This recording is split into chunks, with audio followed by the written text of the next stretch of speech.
నమస్కారం. ఈనాటి మన ఈ ఆసక్తికరమైన విశ్లేషణకు స్వాగతం. భూమిని ప్రకృతి ఎలా చెక్కుతుందో, ఎలా అద్భుతమైన ఆకారాలను సృష్టిస్తుందో తెలుసుకోవడం ఎప్పుడూ థ్రిల్లింగ్గా ఉంటుంది కదా.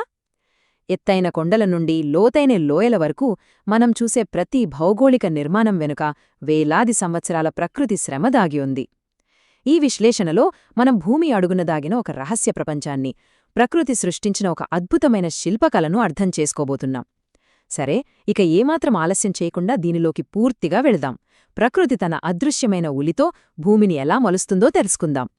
ఆకాశం నుంచి పడే ఒక చిన్న, సున్నితమైన వర్షపు నీటి బుట్టును ఊహించుకుందాం. చూడ్టానికది చాలా చిన్నది, బలం లేనిది కదా.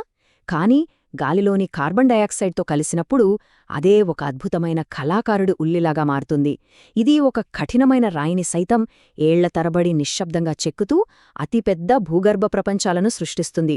అసలు కేవలం నీరు, గాలి కలయికతో ఇంతటి మహా అద్భుతాలు ఎలా జరుగుతాయన్నదే ఈనాటి మన ప్రధాన రహస్యం.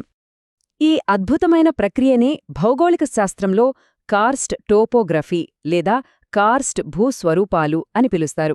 నదులు, గాలి లేదా భూగర్భ జలాలు నిరంతరంగా ప్రవహించడం వల్ల ఇది జరుగుతుంది. కానీ ప్రకృతి అనే ఈ శిల్పీకి ఒక ప్రత్యేకమైన మట్టి కావాలి. అదేంటంటే సున్నపు రాయి లేదా డోలమైట్. ఈ రాళ్లకు నీటిలో కరిగే స్వభావం ఉంటుంది. అంటే ఈ కరిగే లక్షణం ఉన్న శిలలు ఉన్న ప్రాంతాల్లో మాత్రమే ప్రకృతి ఈ కార్స్ట్ అనే అద్భుతాలను సృష్టించగలదు అన్నమాట.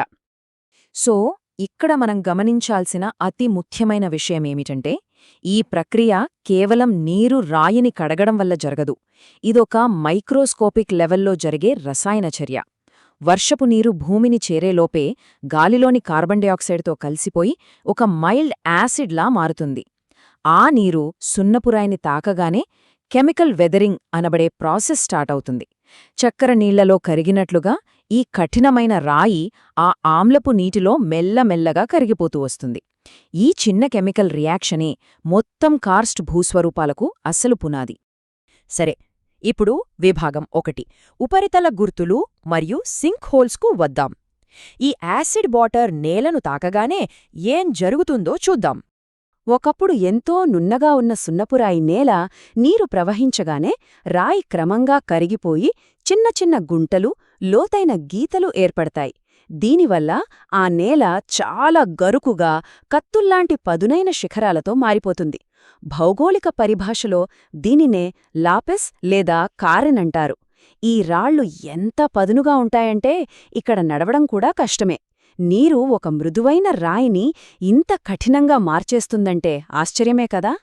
ఇప్పుడు ఇది ఎలా వృద్ధి చెందుతుందో, ఎలా పెద్దదవుతుందో చూద్దాం. ఇది అచ్చం రష్యన్ నెస్టింగ్ డాల్స్ లాగా ఒకదానిలో ఒకటి ఇమిడిపోయి పెద్దదిగా మారే ప్రాసెస్. ముందుగా నేలమీద చిన్న చిన్న గుండ్రని రంధ్రాలు ఏర్పడతాయి. అవే సింక్ హోల్స్. కాలక్రమేణా కొన్ని సింక్ హోల్స్ కలిసిపోయి లేదా వాటి పైభాగం కూలిపోయి డోలైన్లు అనే పెద్ద గుంతలుగా మారతాయి. ఆ డోలైన్లు కూడా కలిసిపోయినప్పుడు యువాలాస్ అనే లోయలలాంటి విశాలమైన నిర్మాణాలొస్తాయి. ఫైనల్గా ఇవన్నీ కలిసిపోయి పోల్జియో అని పిలిచే అతిపెద్ద చదునైన లోయలుగా మారిపోతాయి. ఒక చిన్న రంధ్రం పెద్ద మైదానంలా ఎలా మారుతుందో చూశారు కదా. ఇప్పుడు మనం భూమి అడుగున ఉన్న రహస్యాల్లోకి ప్రయాణిద్దాం. విభాగం 2 అంతర్భూగర్భ గుహల ప్రపంచం. పైన ఉపరితలంపై ఆ గుంతలు, లోయలను సృష్టించిన నీరు మెల్లగా పగుళ్ల ద్వారా భూమి లోపలికి ఇంకిపోతుంది. అక్కడ దాగి ఉన్న భారీ సున్నపురాయి పొరలను నిరంతరంగా కరిగించడం మొదలుపెడుతుంది. ఇది 1-2 రోజుల్లో జరిగే పని కాదుండోయ్. వేలాడి లక్షలాది సంవత్సరాల పాటు చీకటిలో నిశ్శబ్దంగా జరిగే మహాయజ్ఞమిది. ఆ నీరు రాయిని తొలుచుకుంటూ వెళ్లి మహానగరమంత విశాలమైన ప్రదేశాలను సృష్టిస్తుంది. అవే మనం చెప్పుకునే భారీ గుహలు. ఈ సైజ్ వింటేనే అర్థమవుతోంది కదా ప్రకృతి ఎంత భారీ స్థాయిలో పనిచేస్తుందో. ఇప్పుడు ఇక్కడ నిజంగా ఆసక్తికరమైన విషయం ఏమిటంటే, ఈ చీకటి గుహల్లో నీరు సృష్టించే 2 రకాల వింతైన అలంకరణలు. పైకప్పు నుంచి సున్నపు నీటి చుక్కలు కిందకు కారుతున్నప్పుడు అందులోని సున్నం పైకప్పుకే అతుక్కుపోయి కరిగిన కొవ్వొత్తుల్లా పైనుంచి కిందకు వేలాడుతూ ఉంటాయి. వాటినే స్టాలెక్టైట్లు అంటారు. అదే సమయాల్లో పైనుంచి కిందపడే నీటి చుక్కలు నేలపై కూడా సున్నాన్ని జమ చేస్తాయి. అలా కింద నుంచి పైకి స్తంభాల్లా పెరిగే వాటిని స్టాలగ్మైట్లు అంటారు. అంటే ఒకటి సీలింగ్ నుంచి కిందకు, మరొకటి ఫ్లోర్ నుంచి పైకి. భలే ఉంది కదూ! ఈ రెండు నిర్మాణాలు ఆ గుహలకు ఒక మాయాలోకంలాంటి అందాన్ని తీసుకొస్తాయి. ఈ భూగర్భ ప్రయాణంలో అత్యంత డ్రమాటిక్ మూమెంట్ ఇదే. పైన సీలింగ్ నుంచి నెమ్మదిగా శతాబ్దాలపాటు పెరుగుతూ వచ్చే స్టాలక్టైట్, కింద నుంచి పైకి అంతే నెమ్మదిగా పెరుగుతూ వెళ్లే స్టాలగ్మైట్ ఏదో ఒకరోజు గుహ మధ్యలో కలుసుకుంటాయి. భూమి, ఆకాశం ఒక్కటైనట్లుగా ఈ రెండూ కలిసిపోయి ఒక అద్భుతమైన స్తంభం లేదా కేవ్ పిల్లర్గా మారిపోతాయి. ఆ చిన్న గ్యాప్ని ఫిల్ చేయడానికి ఆ నీటిబుట్లకు వందలేళ్లు పడుతుంది.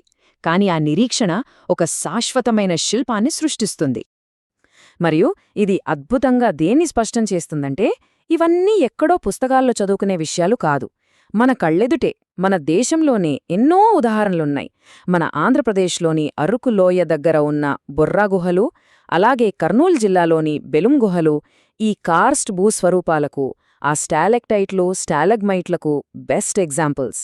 ఆ గుహల్లోకి వెళ్తే వేలాది సంవత్సరాలుగా ప్రకృతి స్వయంగా చెక్కిన సున్నపురాయి శిల్పాలను కళ్లారా చూడొచ్చు. ఇవి మనకు భౌగోళిక శాస్త్రాన్ని ప్రాక్టికల్గా చూపించే లైవ్ క్లాస్ రూమ్స్ లాంటివి. ఈనాటి ఈ విశ్లేషణను ఒక ఆలోచనతో ముగిద్దాం. సమయం, సహనం, ఒక చిన్న నీటి చుక్క, ఇవి కలిస్తే భూమి రూపురేఖలే ఎలా మారిపోతాయో ఈ కార్స్ట్ ల్యాండ్స్కేప్స్ మనకు స్పష్టంగా చూపిస్తున్నాయి. మళ్ళీ ఎప్పుడైనా ఒక చీకటి గుహలో టప్ మని ఒక నీటి చుక్క పడే శబ్దం వినిపిస్తే అది కేవలం ఒక చిన్న నీటి చుక్క రాళ్డం మాత్రమే కాదని గుర్తుంచుకుందాం. ప్రకృతి తన అనంతమైన సమయంతో అత్యంత నెమ్మదిగా రాతిని తొలిచి చరిత్రను చెక్కుతున్న శబ్దమది. ప్రకృతికసలు తొందరే లేదు, కాని దాని సృష్టి మాత్రం శాశ్వతం. ఈ ఆసక్తికరమైన ప్రయాణంలో మనమంతా కలిసి పాల్గొన్నందుకు ధన్యవాదాలు.